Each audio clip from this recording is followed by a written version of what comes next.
Hi, and thank you very much for watching The Spirit's Voice.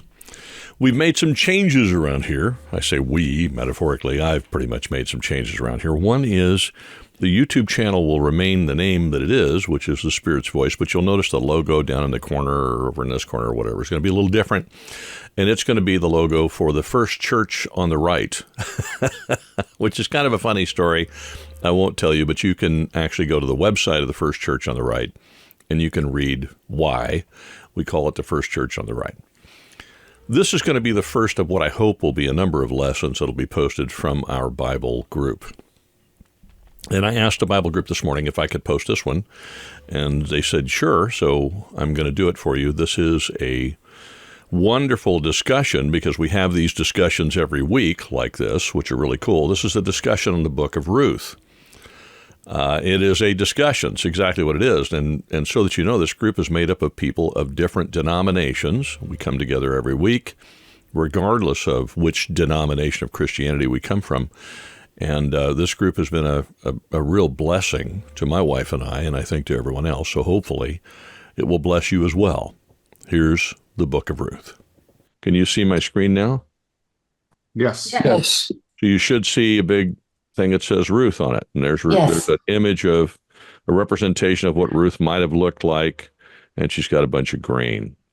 So there you go. So I just got to tell you now, we're going to do this, but I don't have a detailed presentation because I found out I was doing this yesterday. And so because I don't have a detailed presentation, if I can actually get this to change, which it doesn't want to do, can I move that? I can. Yay. Okay.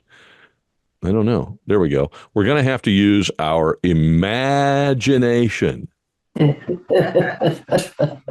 Okay, because I don't have like this way detailed thing. But we are going to read the scripture a lot. I did go find various different paintings of what Ruth might have looked like. She was a young woman at the time.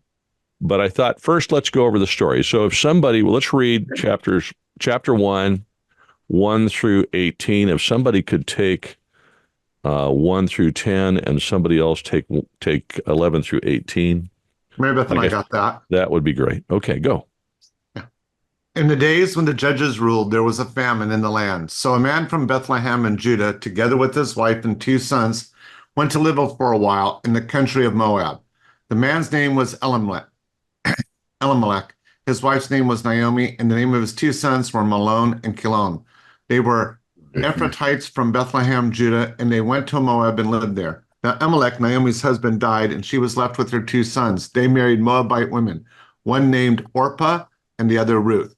After they had lived there about 10 years, both Malon and Kilon also died, and Naomi was left without her 2 sons and her husband. When Naomi heard in Moab that the Lord had come to the aid of his people by providing food for them, she and her daughters-in-law prepared to return home from there. With her 2 daughters-in-law, she left the place where she had been living, and she set out on the road that would take her back to the land of Judah. Then Naomi said to her 2 daughters-in-law, "Go back, each of you, to your mother's home. May the Lord show you kindness as you have shown kindness to your dead husbands and to me. May the Lord grant that each of you will find rest in the home of another husband." Then she kissed him goodbye and wept aloud and said to her, "We will go back with you to your people." But Naomi said, "Return home, my daughters. Why would you come with me?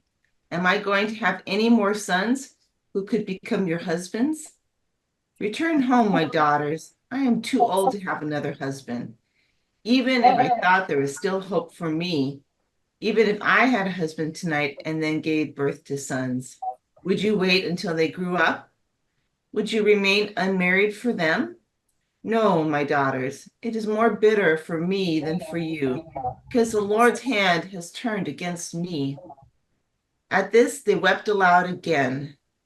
Then Orpah kissed her mother-in-law goodbye, but Ruth clung to her.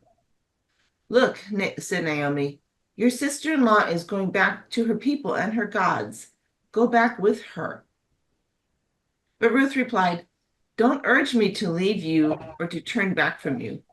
Where you go, I will go, and where you stay, I will stay. Your people will be my people, and your God, my God. Where you die, I will die, and there I will be buried. May the Lord deal with me be it ever so severely, if even death separates you and me. When Naomi realized that Ruth was determined to go with her, she stopped urging her.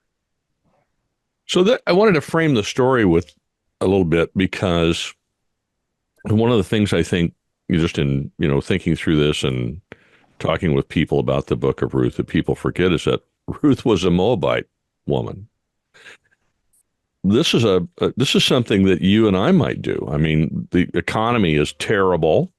There's a famine going on, and so Elimelech packs up his family and says, "Oh, we're going over there because things are going pretty well in Moab, and people are doing pretty well in Moab, and so we're leaving California because the gun laws are terrible, and because the economy is terrible, and because the taxes are too high, and because of all this stuff, and we're going to the good land of Texas," or whatever. We see that happening now, right? And people migrate, they go to a different place. And so they went there, and they thought things are going to be good. And for a time they were, and then Elimelech dies. And then we don't know what he died of, but he died of something. And then it wasn't too much later that Naomi's grown sons died. Well, our resident historian, Rick, can probably help us out a little bit with what it would be like at that time to be a widow. But I suspect that being a widow in a time where my understanding is you could not inherit, only the men could inherit. So now what have you got? You got nothing. You don't have a husband. You have nobody to provide. And in the case of Naomi, she wasn't a young woman. Now, these other women were young women.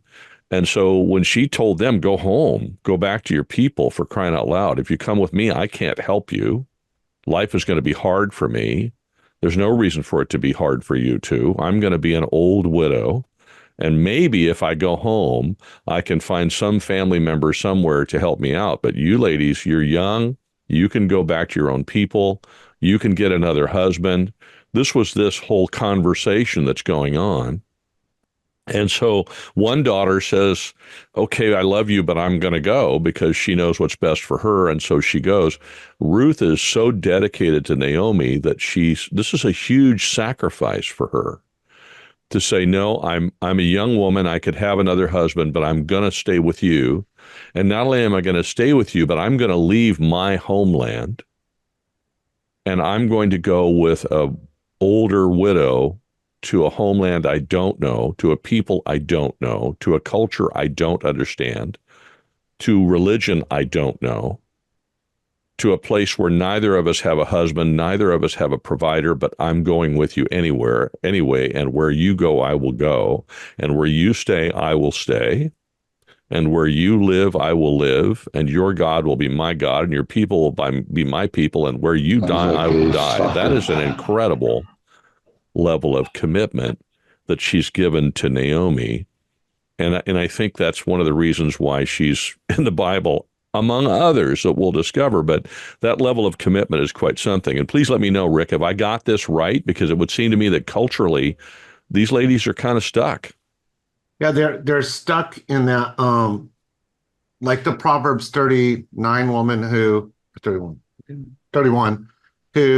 can do all these amazing things. Women did have those rights in the Bible, but if you did not have a son and you did not have a husband, in other words, a male to look after you, then you're pretty much relegated to kind of like what they show in The Chosen with the one lady who is constantly bleeding. You had to go around and try to wash people's clothes. You're going to be eking it out. You were not going to have a whole lot of resources or abilities. And at that time, try to find someone to marry, but you also got to remember dowries were very important. You have no dowry. You have nothing. So you're not of much value to a guy. You're not going to add anything. So a lot of these women were left in a pretty bad place. Any other comments before we move on? We got a lot of scriptures to read, but I mean, you just kind of, that frames it, I think, of the situation these ladies were in. And then you begin to understand why one daughter went home.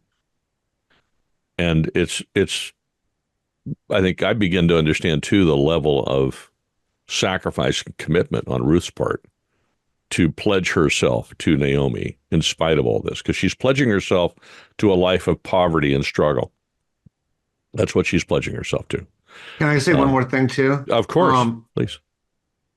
I think we're out of touch with what it means. Like, I know in this next area, it talks about, going out in the fields and gleaning, but hard work, incredibly hard work, because you're going through what has been left behind on the vine. Mary Beth and I talk about, we just did it with some Roma tomatoes, and you got tomatoes that are rotted, you got tomatoes that are good. I mean, it's not easy work and it's tedious. It's not like you can just start at one end and just harvest everything. You picking and choosing and doing it by hand. They didn't have gloves, so they're getting all the thorns and little prickly things inside of them. But also looking at that when you were gleaning, you were looked down by everybody because only the poorest, only the people that didn't have their stuff together, it was just a degrading work and a degrading attitude. And I think that's another thing that when we look at some of the other characters that we're about to talk about, the steps that they took to lift these ladies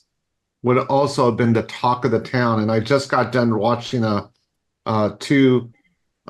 binge watching a 2-season deal about Israel during the time of the English occupation, and just seeing how within the culture, certain labels placed on people were just horrific. What it did to the families, did to the people where they had to live, what they had to strive for. And so I think to this story of Ruth, this is well timed, of like, wow, everything people did is so up and over the top, which is probably one of the reasons this story that doesn't have a lot to do with salvation is in the Bible, is because of what it's teaching. Can somebody read, let's go to chapter 2. We're going to read 5 through 23. Go ahead. I'm sorry. I wanted to say something. I pulled out the Jewish Bible. And this was a thought I had also, the fact that you were saying something about maybe that Ruth would be going to a religion that she doesn't really know, but I don't know that that would be true. I don't think so. And then I'm reading this, is that in the Jewish Bible, the sages state that Orpah and Ruth had converted to Judaism upon marriage, but it would only be future fidelity to the faith and to the Jewish people that would prove them their sincerity.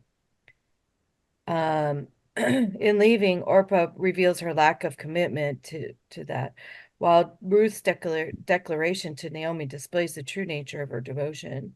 In Judaism, Ruth is a spiritual paradigm of the righteous convert who, like Abraham, forsakes her land, her birthplace, and her father's house. And in cleaving to Naomi, she shows a depth of spirituality when she declares, "Your people will be my people, and your God will be my God." Ruth's coming to the God of Israel is only part of her spiritual conversion. As a Gentile, she binds herself for life to the nation and people of Israel while invoking a curse if she ever abandons them. So, I was thinking about the fact that Naomi and Abimelech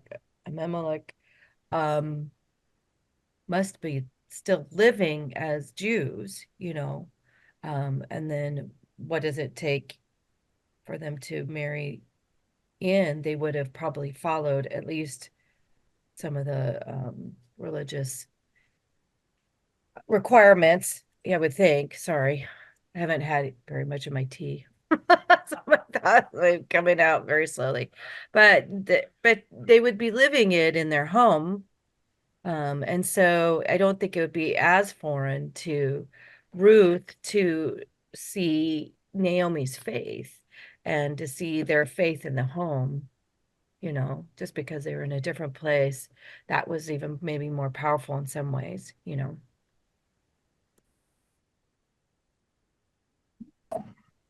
I'm sorry, I was moving along a little too fast. Any other comments? No, I'm just moving slowly. No, I get it.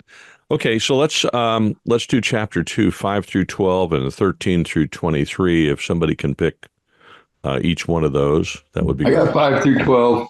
Okay. Boaz asked the overseer of his harvesters, "Who does that young woman belong to?" The overseer replied, "She is the Moabite who came back from Moab with Naomi." She said, "Please let me glean and gather among the sheaves behind the harvesters." She came into the field and has remained here from morning till now, except for a short rest in the shelter. So Boaz said to Ruth, "My daughter, listen to me. Don't go and glean in another field, and don't go away from here. Stay here with the women who work for me.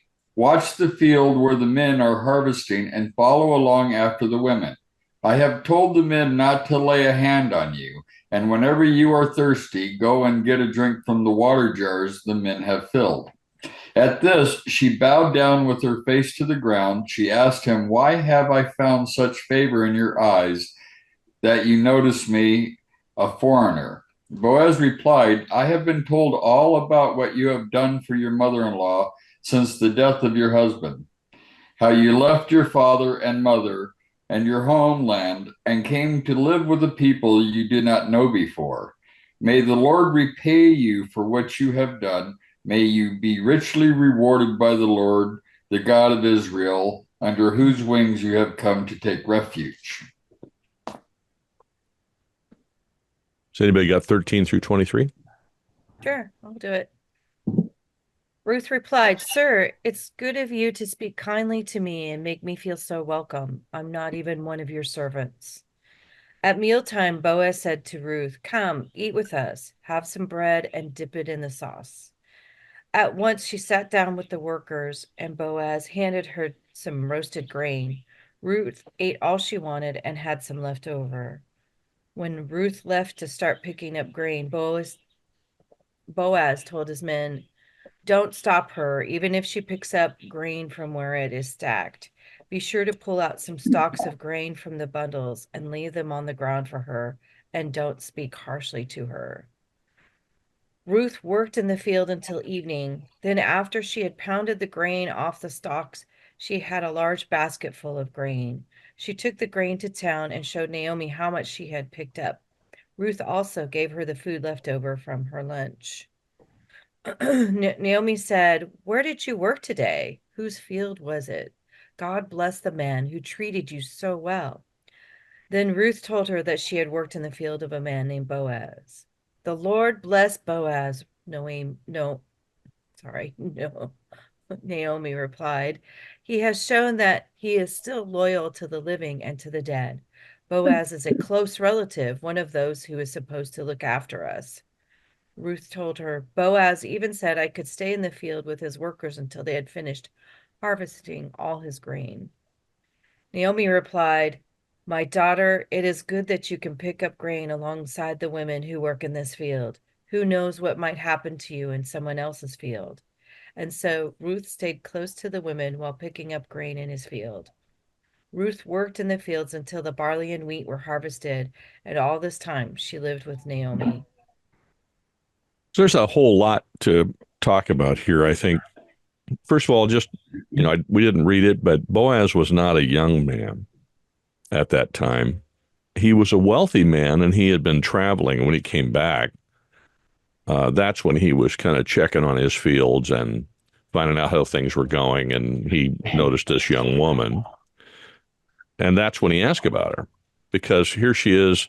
It's unusual. She's gathering grain behind everyone else, which means she's sort of picking up what they missed. It's the extra stuff that they didn't really grab as they went by. It's the leftovers is what she's gathering. And you get the hint. It's kind of a strong hint as you go through this, because he says, "Don't go to any other field, stay here." And then he speaks to his workers and says, "Leave her alone. Don't touch her. Leave her be. Let her gather what she wants to gather." And then finally says, "And even if she kind of takes things off the piles of stuff that you've already gathered, then let her take that and don't stop her." And Naomi later says, "Stay in his field. Something could happen to you in other fields." So from that, I gather that it was not the safest thing in the world for this young woman on her own in a society where women really didn't have a lot of rights to be out there in the fields gleaning grain when she wasn't an employee of anybody. She's just on the fields. I mean, I don't know what could have happened out there, but let's be honest. She could have been raped. She could have been molested. She could have been beaten. She could have had all kinds of things happen to her out there. And yet she risked it anyway. And the fact that Boaz, who really had, I mean, he was aware of her and he was aware of her faith and he was aware of what she was doing for Naomi. And certainly he knew that he was one of Naomi's relatives, one of Elimelech's relatives, and therefore kind of in the line of kinsman redeemers. He did a lot for her, in my estimation, I think, but I'm curious what your thoughts are. I think going back to verse 16 is such a powerful verse because it, like you had said, he said even pull out some stalks for her from the bundles and leave them, vicariously for her to pick up, but don't rebuke her. And it's, it wasn't just keep your hands off of her. This goes back to what I was saying, like people were so verbally cruel to people in Ruth and Naomi's positions. And yet he's flat out telling his workers, not a word, which tells you that was the norm. Like the default for those guys in the field would have been to say a lot of things. And so she's being separated from the other people because she probably wasn't the only person gleaning in the field. But she is being given preference. And she is being told, hands off and don't say anything. And I think that sometimes when we read through, we don't realize the default for the people in that culture at the time was to mess with people that were gleaned, was to say negative things. Kind of leads me to believe that God's hand was on her this entire time, and because she was singled out for protection in a way. Anyway, go ahead, honey. I was just going to say also that shows the respect, though, that they had for Boaz, as far as Boaz being, a leader, as a businessman, as a, manager, whatever. There must have been, they respected him because they followed what he said.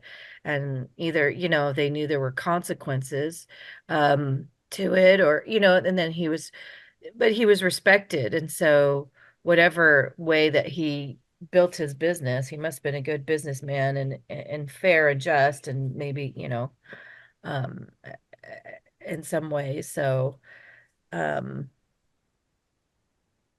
to what you're saying, Deanna, at that time in biblical times, a person who was a wealthy landowner, a guy who owned a vineyard or owned grain fields, it wasn't military, but it was kind of militaristic and like you followed your orders, you ate. You had food to take home to your families. You didn't. Not only did you not eat, but that person would blackball you in the region. You weren't going to anybody else's field. You weren't doing anything else. So sometimes I weigh in my head how faithful some of the workers really were versus how scared they were that they wouldn't have a place to live or eat or take care of their own families. So it reminds me very much of what we might have seen in Europe, a couple thousand years later where, if you were a serf, you did whatever the Lord said in the land, because if you didn't, that was the end. Yeah, you got booted off his land. I mean, the whole modern term of landlord comes from that. Right. I mean, Deanna and I are landlords, but not in the old-fashioned sense, but that it comes from that. And the person who owned the land had the power, and they would throw you off the land, and now you've got nothing to farm, and you've got nowhere to keep anything. You've got no home. I mean, they literally owned everything you had, except the clothes on your back, and that I think really is telling as well, because in a society like that where the landowner is like a king, really, on his land, and you're just this young woman who stumbles on his land and decides to start gleaning, you kind of have permission to do it, but you kind of don't. You don't work for him. And he's doing this for you is quite telling. I mean, to me, it's almost an example of God taking the least of the least of the least of the least of the least and making that person into something. I go back to David, who was the least of his family, and then he ends up king, or, the long, long, long line of people that God plucked out of obscurity and made a big deal out of. And here's this woman who you couldn't be more in obscurity than she was in, and more at risk, and yet Boaz treated her well. Without reading the rest of the scriptures, I mean, essentially, Ruth knew Boaz. She knew who Boaz was, obviously, and so she encouraged Naomi to continue going back there, which she did. And then, frankly, she encouraged Naomi one night to go and just while Boaz is sleeping, kind of sneak in there and lay down at his feet. Just lay down. That was it. And cover herself up and lay there. And he woke up and there she was. He was kind of startled that she was there. But he said to her, you know, bless you because you didn't go choose to approach a young man. You came to approach me. And then he promises her that he will go do whatever he can. He will take whatever steps he needs to take to redeem her if he can, because he understood he was her kinsman redeemer, but he wasn't exactly the first in line. And so this is an interesting little negotiation that goes on when he shows up at the city gate, basically, to try to work this out. And if you read it, understanding that his goal, I mean, as I read the story, I see that his goal was to redeem this young woman and to help her and to help her mother-in-law. But he couldn't be straightforward about it. He had to kind of work it out. So as we read chapter 4, you'll see a lot of this. And then at the very end, there's this sort of, coup de grace at the end, and you find out just exactly who Ruth is in the Bible, which is very, very cool, because here's this Moabite woman who is the grandmother of King David, or great-grandmother of King David, which is pretty cool in that line. And one of the things I get from that, we'll talk about later, is that in the line of Christ, we have these unusual people that you wouldn't think would be in the line of the Lord, but they are, and Ruth is one of them. But anyway, if somebody can take 4:1 through 10, and somebody take 11 through 22. I'll take Meanwhile, Go ahead. Meanwhile, Boaz went up to the town gate and sat down there just as the guardian redeemer. Come over here, my friend, and sit down. So he went over and sat down. Boaz took 10 of the elders of the town and said, sit here, and they did so.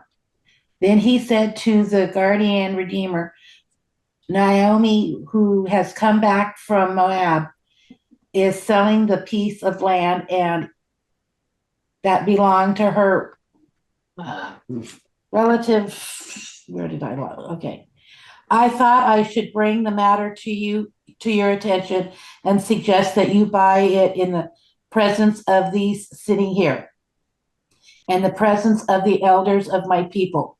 If you will redeem it, do so. But if you will not, tell me so I will know. For no one has the right to do it except you, and I am next in line. I will redeem it, he said. Then Boaz said, on the day you buy the land from Naomi, you will acquire Ruth, the Moabite, the dead man's widow, in order to maintain the name of the dead with his property. At this, the guardian redeemer said, then I cannot redeem it because I might endanger my own estate. You redeem it yourself, I cannot do it. Now, in earlier times in Israel, for the redemption and transfer. Sorry, guys. Slight pause. Page failure. It's okay. Property to become final. One party took off one party took off his sandals and gave it to the other. This was the method of legalizing transfer. So the guardian redeemer said to Boaz, buy it yourself, and he removed his sandal. Then Boaz announced to the elders and all the people, today you are the witnesses that I have brought from Naomi all the property. Okay. Of Amalek, And Kilian, and Mahlon. I have also acquired Ruth the Moabite widow as my wife in order to maintain the name of the dead with his property, so that his name will not disappear from among his family or from his hometown. Today you are the witnesses. We can pause there for a minute if you want. By the way, I found out about what these biblical names. Just say it like you mean it. Everybody will think that's how you mean it. That's how you say it. Whether you know how to say it or not, just say it like you mean it. And everybody will go, oh, is that how you really say that? I didn't know that. That's kind of funny. When I read this story, and I've read it in like 2 or 3 different translations, and it's really fascinating to me because I don't know how large the town was at the time. I suspect it wasn't very big. And pretty much all the landowners knew all the other landowners. When I go out to El Centro, for example, Jerry Priest knows Tom Grundy. They're the biggest farmers out there in Imperial Valley. And if you stand at either one's office, and I have, and you speak to either one of them, and I have, they'll stand there and you ask them, where can I hunt? And I once had Jerry Priest stand out there by his office and go. He's looking, he starts to go like that, and he goes like that, and he looks around, he goes, well, I never thought about it, but I own everything. I own everything out there. So let me get you a particular, like as far as the guy can see from where he's standing, he owns all of that. I stopped by Tom Grundy's office one time to get, find out where I could hunt. His secretary said, well, Tom's not here right now. He won't be back until this evening. And I said, is he off work? And she said, no, he's just driving the property. He left before dawn. He won't be back until after sunset. And I'm thinking, that takes this man from dawn to sunset to drive his property. I can walk around our property here in El Cajon, and it takes me about a minute. Right? And so if you think about those guys, they know each other. I mean, I've seen them sitting together, those two fellas, at the local burger joint that's the most popular in town.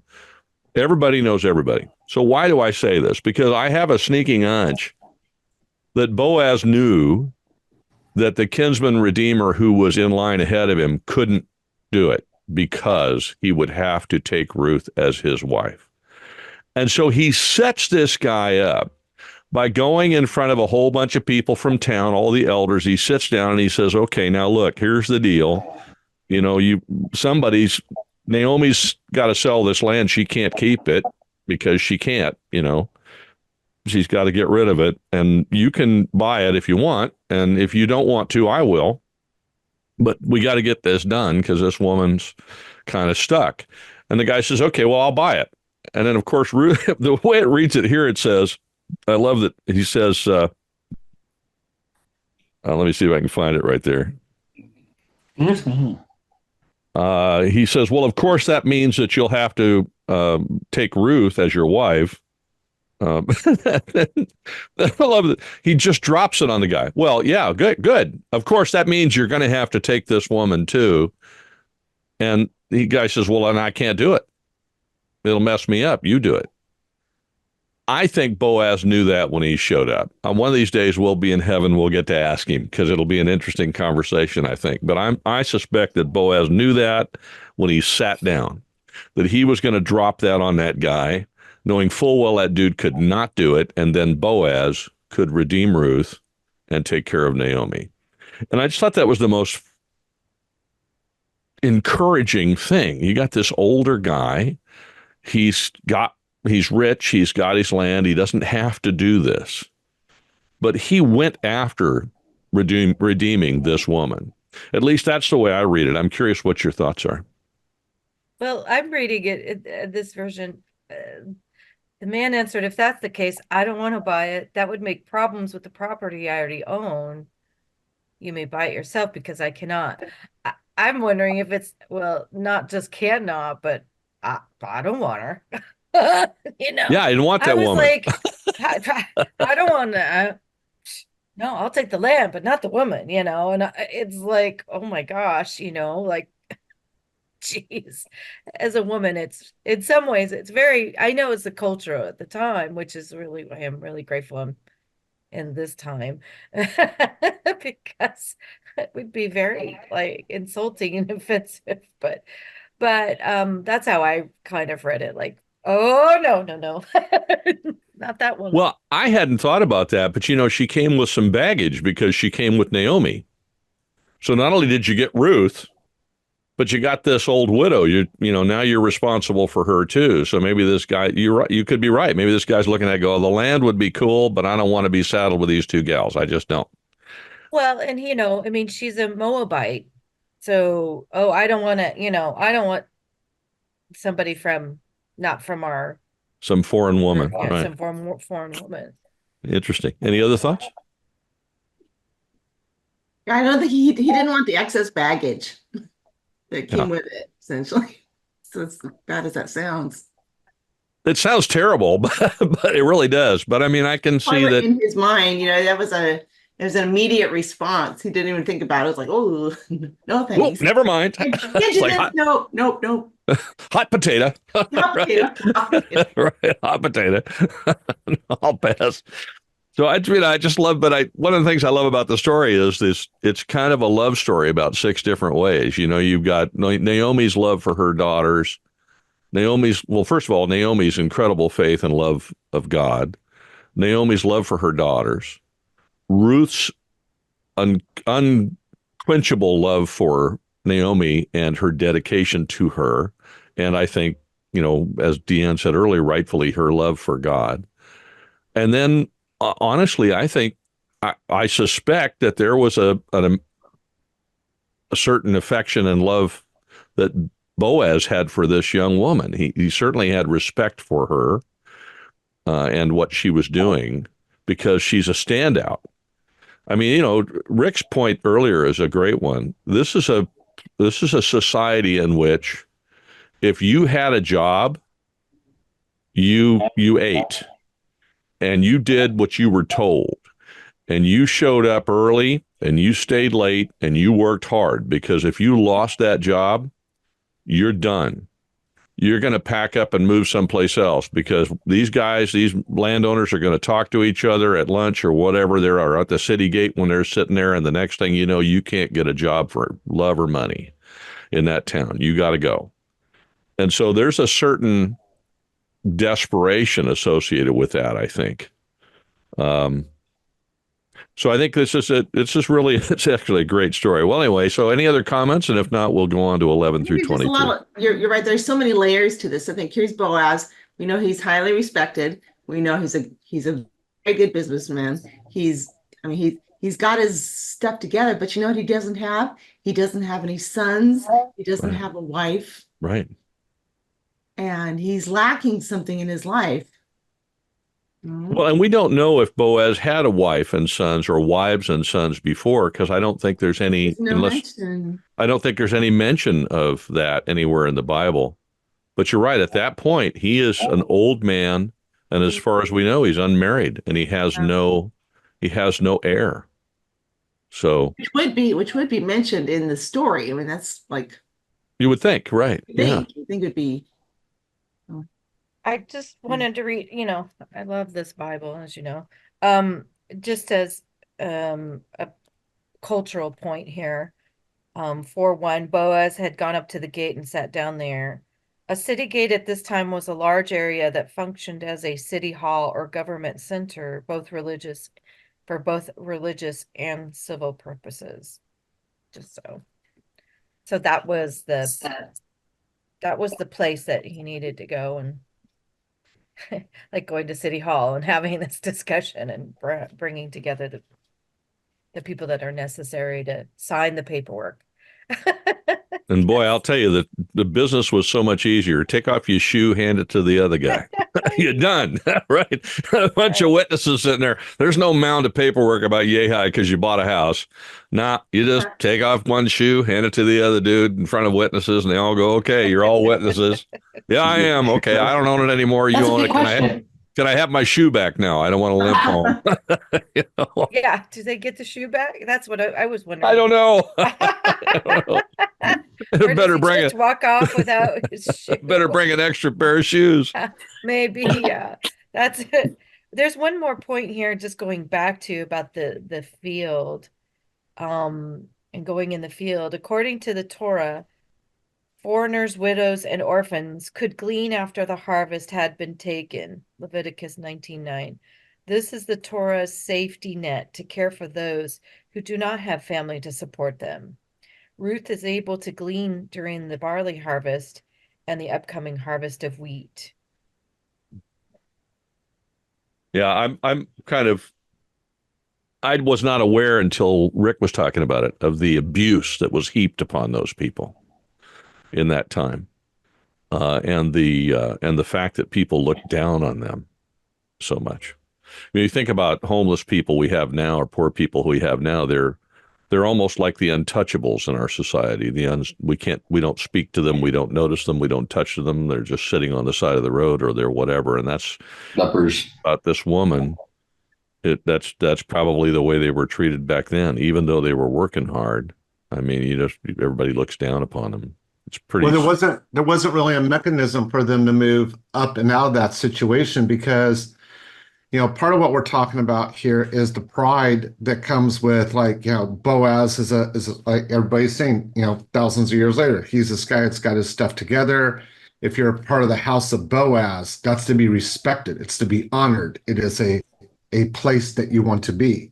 But if you don't have that, then you're out in the fields, you're doing stuff. Well, it wouldn't matter how beautiful you were or how smart you were or what really cool skill sets to build a better carriage or anything. Nobody wants to downgrade their house by saying, "Oh, I took Jack. He's the cool kid that's out there gleaning. Oh, he's the orphan. Yeah. So you took an orphan in? You couldn't find anybody among a really good house. You had to go to an orphan? Really? Really? Well, no one wants to deal with that. Kind of like the example of the guy that Boaz is negotiating with. He's like, yeah, I don't want to take this on. And so there was a lot of that going on. So when you really look at what it took to move from that lower section to even a middle section within that society, that was not an easy feat. And people would see God's hand in it because there was no default mechanism to make that happen. So unless God had moved Boaz's heart to do this, there was no way out for Ruth. Right. Then, is what you're saying. She was stuck in that position. That kind of brings up what I was thinking through this whole process of, when we have these gut instincts, something we need to do, I sometimes think that's God actually sending us a message, and that's what we're supposed to do. So I'm looking at the layout of all the things that it took to get to this point, and the dedication of Ruth to Naomi, and that's what she knows she needed to do. Was that kind of God guiding her to knowing the eventual outcome, the whole layout for her to become the great grandmother of one of the greatest people in the Bible, for several reasons. Of course, David and Goliath and the whole, and then King David and everything that happens downstream from that point, and all being tied to Jesus.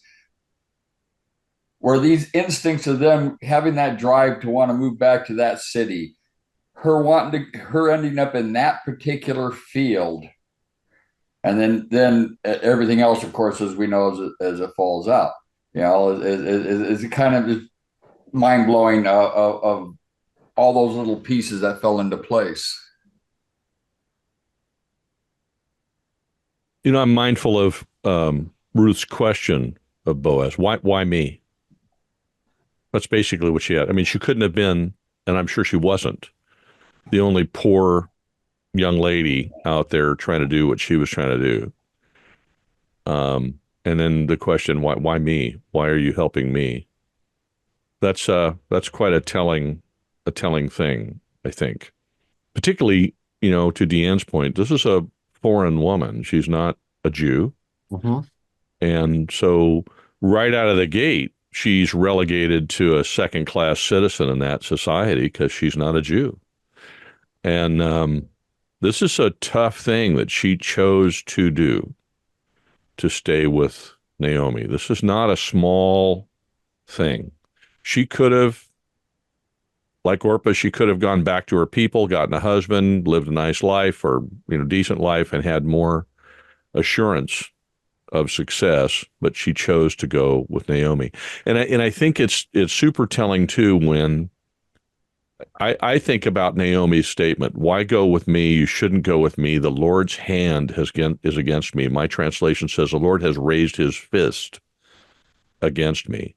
And so in Naomi's mind, I had it made. My husband we came out here, we were doing well. I had 2 sons. Now I've lost everything. God has stripped me of everything. I'm no better than Job. The only difference is I don't have boils all over me, but I mean, I've lost everything. And what I find fascinating about that is that I know in my own life, I can feel like the Lord jerked the rug out from underneath me, but he's setting me up for something better. And so, and I think in Naomi's case, he was setting her up for something much better, but we don't see that because we're short-sighted. We see where we are right now, in this instance right now, and that's what she was seeing. Anyway, any other comments before we read the last part?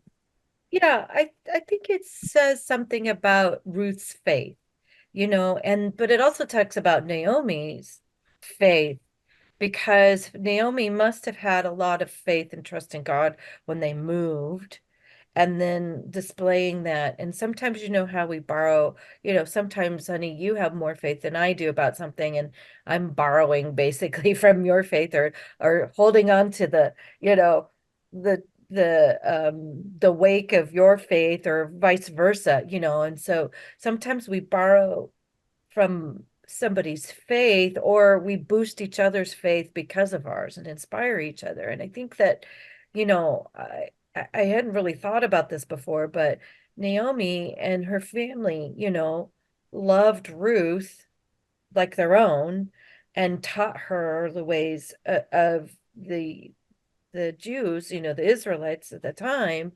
And so she here has this loyalty and has been moved by this and seen God working in their lives because of the way that they live their life. And then therefore now Ruth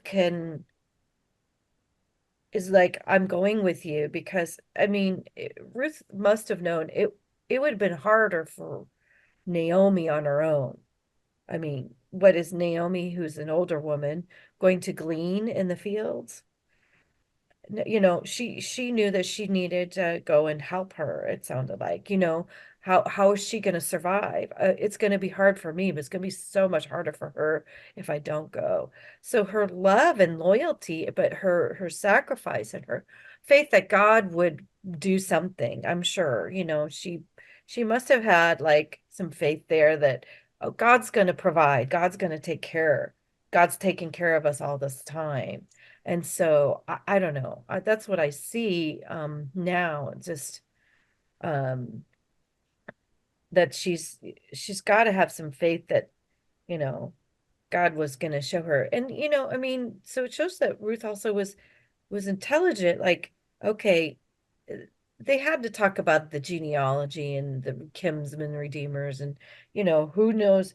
Okay, so the name of the man who I'm working to get today reveals that it's Boaz. Um, she she kind of had to know, like you said, everybody knows that this is so and so's field, and this, in El Centro. Well, here's Boaz's field. So, maybe she knew the kinsman issue, maybe not, but she knew that maybe he was a fair man. I don't know. I have a comment real quick, and that is, in this last part, you're going to read the genealogy, and obviously, there's a child who becomes the grandfather of David, as Jerry already said. But there's something in this that I think most people miss, and that is the person named Nahshon. Because people missed it. Nahshon had a wife who was Boaz's grandmother. Her name was Rahab. Rahab was a prostitute. She came from Jericho. She was absolutely the last person a Jewish man should ever marry, and yet he does. And that serves as an example for Boaz to be more kind and loving to somebody who showed honor towards their faith, who took all the risks to do it. And to me, it's always been the example of God chose to have Gentile women in his lineage to show that he came for both Jew and Gentile. I was thinking about that, and I'm thinking, I say, well, there's a lot of everything in here, I think. You know, there's respect, there's mercy, there's dedication, and there's trust.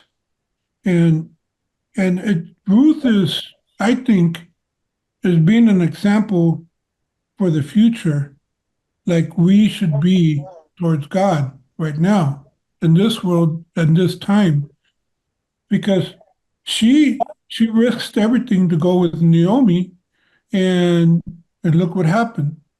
I mean, she didn't know. Do you think she knew what was going to happen? I don't think so.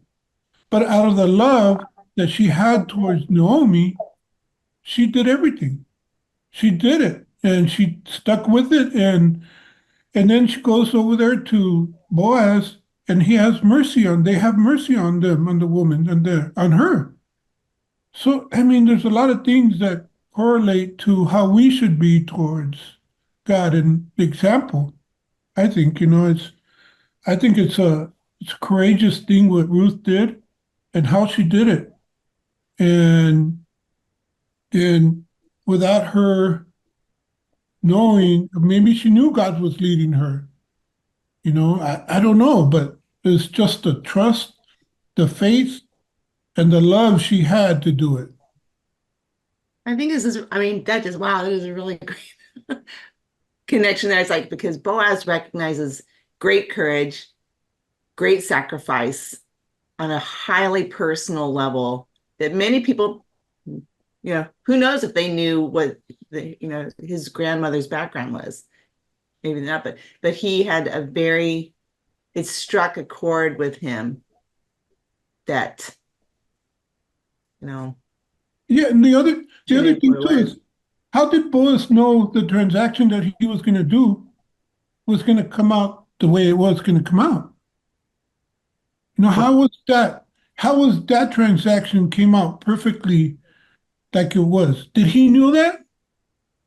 Or not? It's like Joel was saying, now how, I don't know, but he did it by faith too.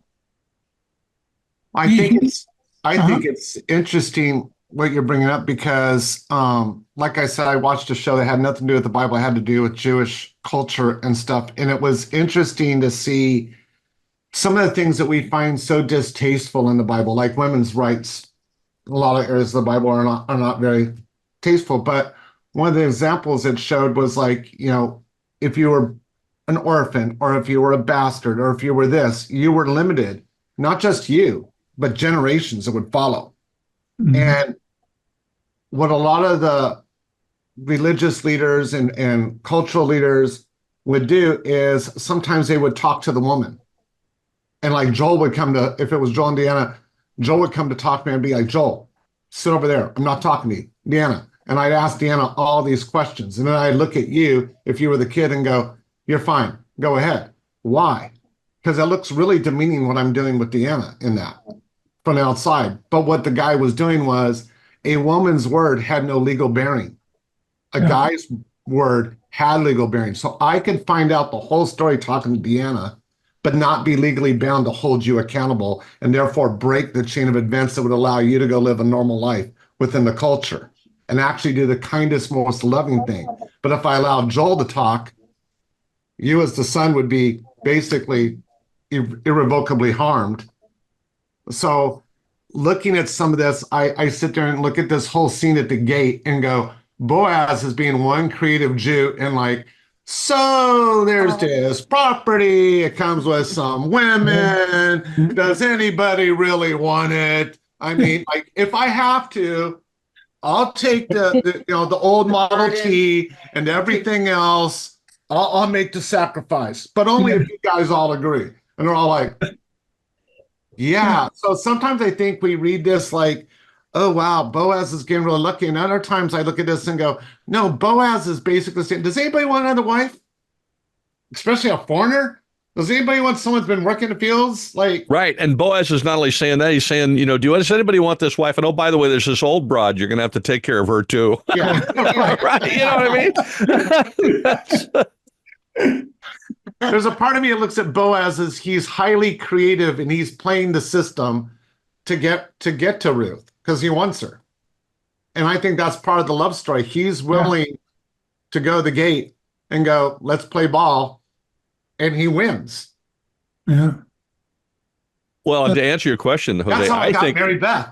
at the city gate. Do you still have the shoe? That's what I want to know. Only one rainbow sandal. You I still have lost the other shoe. one. No, I look to like answer, sandals. Jose, honestly, as I read this, and like I said, I've read it in 2 or 3 different translations because I was trying to get ready for the wedding. I found it fascinating, and I think Boaz knew, to Rick's point. Yes, I think Boaz knew exactly how this was going to play out because he knew the other guy. He knew the dude wasn't going to do it. And he set that guy up so well. He was talk about creative and and he knew exactly when to drop drop the mic and drop the bomb. And don't forget, of course, you're going to redeem that land. You also get this woman, this Moabite foreign woman, and her elderly mother-in-law. So you got to take care of both of those. But that's okay, right? He was like, yeah, I'll take it. I'm with Rick. I think Boaz wanted Ruth. Yeah. I think he wanted Ruth, and he went after her, and he went through the process to get her. And if he hadn't been second in line, he would have just redeemed her and been done. But he was, and so he had to kind of manipulate the guy in front of him out of the way. And he managed to do that. And he did it in front of the whole stinking town. He didn't just bring 1 or 2 witnesses. He brought them all.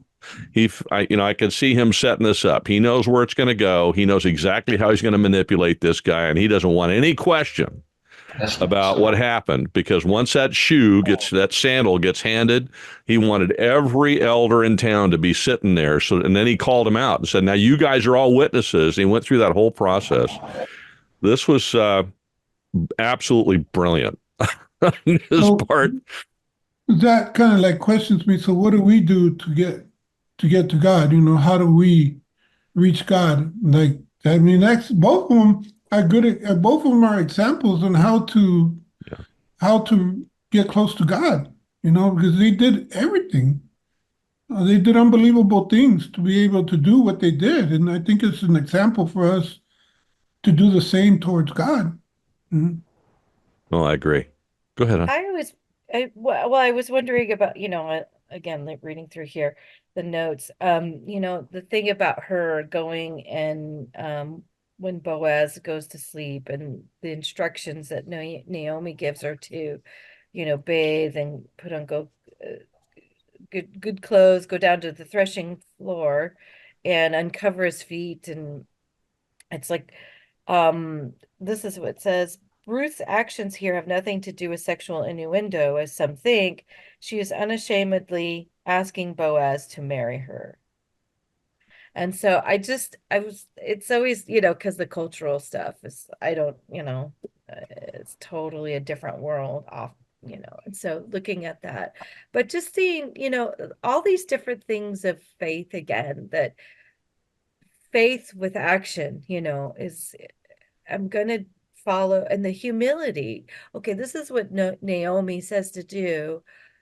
I'm going to go do this. And, and how Boaz responds, but to see her boldness must have moved his, heart also here. And then he responds, bless you, my daughter. But,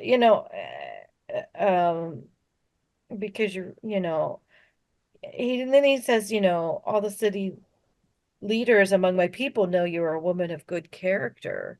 So that says a lot, especially in a small town, if someone's of good character, that's pretty amazing. So I think you're right. I think he, um, probably fell in love with her, loved her character, appreciated and then, um, was moved by that. Familiar, I fell in love with character. Was there a certain? I'm sorry, Rick. I was just going to ask a question, then I'll. Was there a certain risk associated with her doing that? I mean, you think she's in a decent situation. He's told her, "You can glean in my field. You're fine," and she's got to know he's setting some stuff aside for her. Did she put that at risk by sneaking in there uninvited and and presumptively? That's a big presumption to sneak in there uninvited and lay down at his feet. And this is a wealthy, powerful guy. I mean, it seems to me that once again, Ruth, in her faith, followed her mother-in-law's advice. And again, I don't know the culture or the history, but it seems to me that there's a chance she was taking a huge risk in doing that. Yeah, I was going to bring up that, if you go to Deuteronomy chapter 2, verses 2 through 9, it talks about like two of the most foreign groups that were not supposed to marry in the Jewish culture were Moabites and Ammonites. Absolutely, like, thou shalt not do. And even if you go to the Mishnah, which is outside, but it's one of the text that is very, very important to the Jewish culture part, basically prohibits it, says thou shalt not. And even there are suggestions where, and this is where I find Jewish culture fascinating, because then you get some of the rabbis going, well, kind of to Deanna's point earlier, if it's a female, they really don't count. And if they convert, well, then they're Jews. And then you have the other hardliners that are like, nope. And so, yeah, there could have been, I mean, we don't know exactly which side of the house that the people in Bethlehem were adhering to at that gate the most, but it wouldn't have been without some level of consternation. And I think that's what's interesting is Ruth takes a lot of chances with what she does. Boaz takes a lot of chances. And you can look at, Ruth is coming from like, for crying out loud, this is my second attempt to get into this culture and be okay. But doing so in a very negative position because she could end up on her butt with Ruth to take care of. With Naomi to take care of. But at the same time, you're looking at Boaz, and I've got to believe the history of his grandmother has some play into this of look, grandpa had a good life. I'm the product of that. I'm the, grandson of a woman who was a prostitute that was at the Battle of Jericho. And yet you think never do you hear Rahab being elevated. Like she is the lowest of low inside that wall, and she helps the Jews win. And you never hear you see in the Bible where Peter goes from being, Simon to Peter, or other people's names getting changed, titles getting changed because they've redeemed themselves. You never hear that about Rahab. She's still Rahab. Like we all know who she is. And so I think Ruth took a lot of risks. I think Boaz took a lot of risks, and they did so for love that God honored. And I think that's part of this incredible love story. And the other thing I'll point out too that I think is interesting in our culture is, and I think it's wrong, and I think people have adhered to all sorts of psychologists and stuff, but if you look throughout time, there were a lot of women like Ruth who I'm thinking about somebody I know right now. Her husband died during the war in the Middle East that we just got done fighting. He died over in Iraq, and she's got 2 kids. She's barely eking it out here in Southern California, and nobody wants to marry her. Nobody wants to go out with her. Why? Because you're taking on somebody who loves somebody else, who had 2 kids. Like there's all this stuff, this baggage. Right. And yet, one of the things that happened at church, there was a guy who was in his 50s that was like, hey, I'm willing, this could be good. She would gain like everything financially that she needs to raise her sons. Like it's not a bad deal. And she truly cares. But people in that church, it's not a church that we go to, but people in that church are like, there's an 18-year difference. This is wrong. This is sinful. This is, yeah. And I look and go, here's that story in Ruth. Yeah.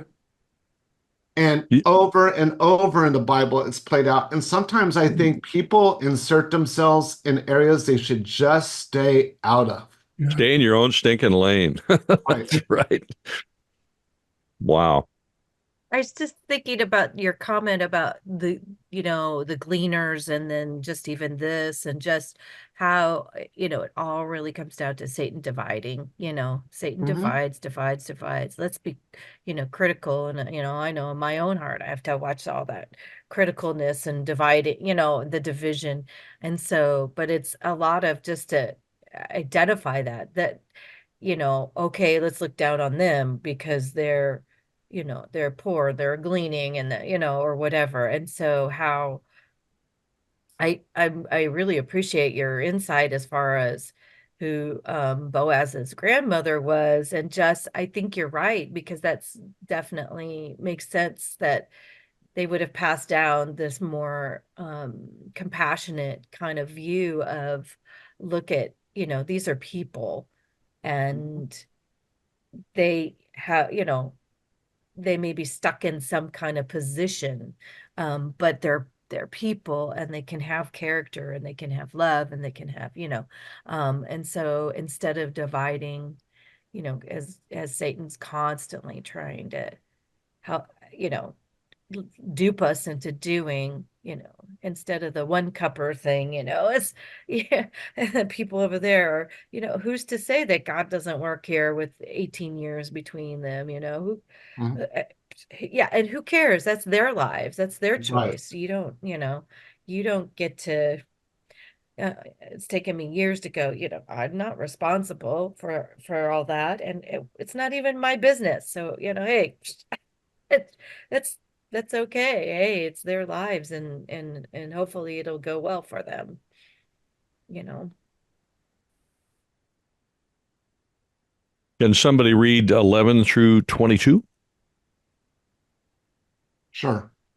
Then the elders and all the people at the gate said, "We are witnesses.